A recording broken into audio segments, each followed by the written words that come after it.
An interesting take on what's happening right now in Russia is that what if Vladimir Putin has outplayed all of us or all of the Western leaders? An interesting article this morning published by a journalist who's been covering this says, has Russia executed the most devilish plan of the 21st century? What if Putin had outplayed us all?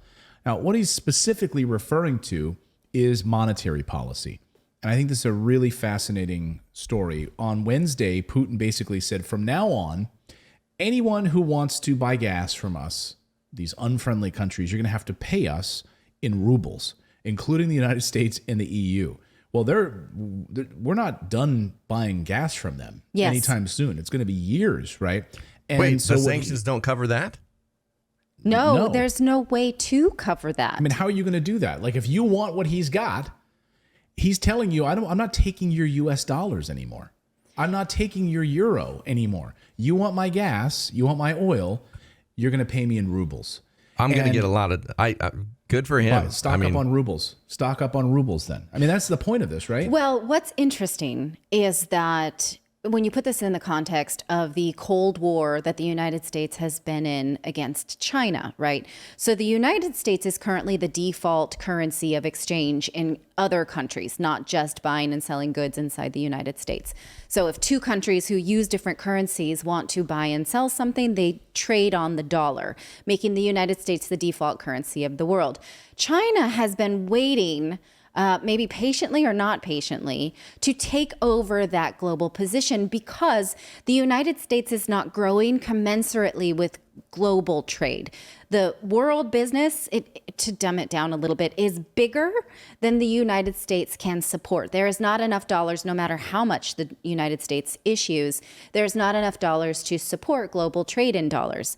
And so China has been doing these kind of covert moves to kind of sneak in and become the default currency. Meanwhile, Russia goes in and says, well, now we're not trading on the dollar anymore. We're not going to accept anything other than our own currency for trade, which you still need, right? So this author That's makes like reverse sanctions. Absolutely. So this author, and it blows my mind when you think about it that way, but the author makes the point that while China is doing kind of, maybe sneaky business type moves that in order to get into this position, maybe Putin calculated that nothing other than a violent attack would actually give him the power to do this. So now, as countries want to get what they've got, they're going to have to go out and exchange for rubles, which will increase the value of the ruble. Right. And even more bewildering, he writes in this piece, is that the Central Bank of Russia has been increasing its reserves of U.S. treasuries since last November. Like, it was really ramping up its purchases of U.S. treasuries and U.S. treasury bonds. Like, isn't that like they knew something was coming, right? So they're buying up U.S. treasuries. I don't completely understand that, because it says that maybe they thought that they would need to surrender it. Surrender it or sacrifice them, as he points out in this piece, right? Suggesting that Moscow was ready to sacrifice them, saying that few in Russia may still have a forlorn hope to eventually recover these assets shortly after the end of the conflict, like that they bought into these U.S. treasuries. But he says this scenario seems unlikely as the EU's abrasive behavior shows no signs of abating. So they bought these U.S. securities, they're holding them. That means we don't have access to them. And one thing I heard, and I don't know if there's... seize them? I don't know if there's truth to this, is that China holds a bunch of them too. And that if China and Russia would get together and put those, like, I don't know how they put them back into our economy, but if they just like thrust them back into our economy in some way, it would crash our economy, that they could take us down financially. And I don't know how those work, but but them holding so many of those assets is like the money's there. But like if they flood it back to us, then our dollar becomes even more devalued because, yeah. Yeah. I mean, it really is. I mean, if you think about it, hey, you want my gas, you want my oil.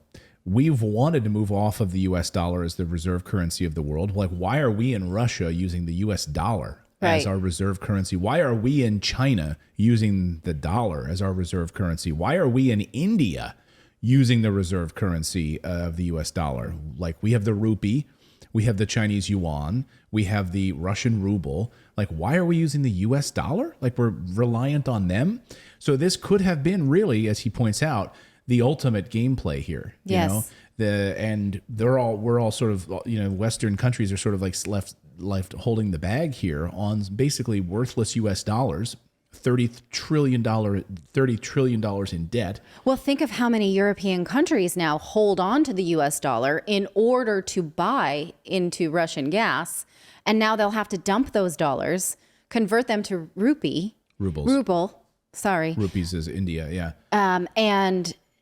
And so now all of a sudden, a whole lot of Russian currency that was not going to be purchased will be purchased. Russia doesn't have to take in foreign currency and convert it. They're just going to be able to start collecting it. So the West can sanction all at once, but if it still needs to buy into Russian companies, then it is going to have to go to one of those airport exchange places and get a different currency than they were intending. That's a joke. You can't do that at the airport. And like I've always said, this is like the old schoolyard story of the bully, that keeps punching kids. And then one day, one kid steps up and punches that bully in the nose. What was Putin supposed to do? Like, we have been manipulating the economy, the world economy with our dollar that is being less valuable and less valuable all the time. We're bombing places wherever we want. And it's about time somebody steps up and tries to put us in our place. And it's going to crash our economy. But like, this has been coming for a long time. We've been talking about this here on the show for a while now, right? And we've been talking about China has been stockpiling gold, right? And so has Russia. And so there's been questions about over the past few days, and I think this is a really interesting part of the story is the gold question. Yes. Where is all the gold? Does Russia hold gold offshore in other exchanges? Turns out no. Turns out it's, as the Russian Foreign Office has now said, well, we have all our gold, and it's here. It's here on our land. So we have all our gold bars. We have our own Fort Knox. We have been stockpiling gold for years. And by the way, so has China. And over the past few years, while we've been ignoring this in the United States, and we've moved, the United States has moved off any kind of a gold standard in the 1960s or 1970, 92, 91, 71. So China has been stockpiling gold. Russia has been stockpiling gold. They have their own currency, which is now basically trying to de-dollarize the world by now, you want your oil? You want it? You're going to have to use rubles. And that's why you're going to see a lot of investors. I don't know how they're going to do this, but instead of running to the US dollar, which is quickly losing its stance in the world, you're going to see a lot of investors having to sit there saying, how am I going to, John, can you buy me some rubles? I need to get some rubles. I need to get my money in some Chinese yuan. And you're going behind the sanctions. Like you got to skirt the sanctions to do it too. It's going to happen. And you know that Wall Street, it's going to happen. And you're going to have foreign exchanges. There's going to be, this is how the elites are playing this game right now. And I like what he says here. He says, many countries do not necessarily embrace the West's so-called democratic values. Though nominally, U.S. allies in the case of Turkey, the Gulf states, and to a lesser extent India, have come to realize that their denominated assets could be weaponized against them as soon as their interests start to veer off. And by the way, that's exactly what's happened. But that can be said for every world power. It's true, but it's already happening. Yes. Right? So for many years, we don't want you to buy Russian oil. Well, okay, so then we're going to pull you off of the US dollar. The money that you have right now is going to be taken away from you. For many years, there had been talks of the de-dollarization, but nothing ever materialized. Putin's venturesomeness led him to open the Pandora box, which everyone wanted to open, but never dared to, and usher in a new multipolar momentum. Well, and this is the catalyst. Yeah, this is the catalyst. But the thing is, now they literally can blame Russia for our economy crashing, but it's ultimately our fault.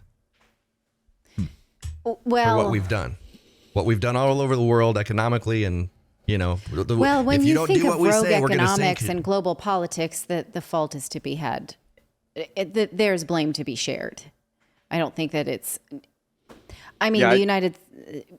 Go ahead. I was just gonna say, I definitely agree with that point. That this is that's the problem. Is this black and white thing. There's so much in the middle here. It's there are no saints in this. So there's not like we're bad and Russia is good. It's not. Yeah, there's not like angel Putin floating above everything here. Right. Well, nobody's saying that, but Russia's not out there bombing everyone. I use Portuguese history a lot, because I think that Portugal was such a a lesson in maintaining neutrality during World War II.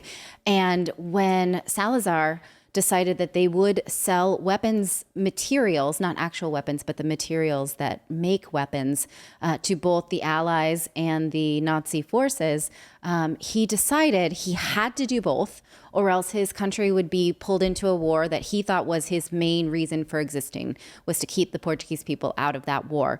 And he decided he could continue to sell to the Allies because Portugal has a longstanding relationship with England, and they had already been trading. So he allowed the Allies to continue to buy on credit.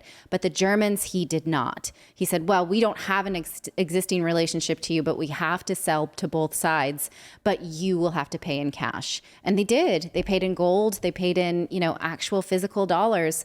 And so I think that that's an interesting lesson at this point, because you don't necessarily have if you are selling goods and services to, let's call it the enemy, right? You still can set the terms. Yeah. And I think at the end of the day, like, we'll wrap this point up on this, which is if you want oil and gas from Russia, you either buy it in rubles, their currency, or gold. So they're allowing you to buy it in gold. Okay. If you are a friendly nation to Russia, you can transfer Chinese yuan. We'll take your Chinese yuan. We're not taking the US dollar anymore. And Bitcoin. Watch now as Russia becomes one of the wealthiest countries in the world in a short amount of time. Think about this. They now can stockpile more and more gold.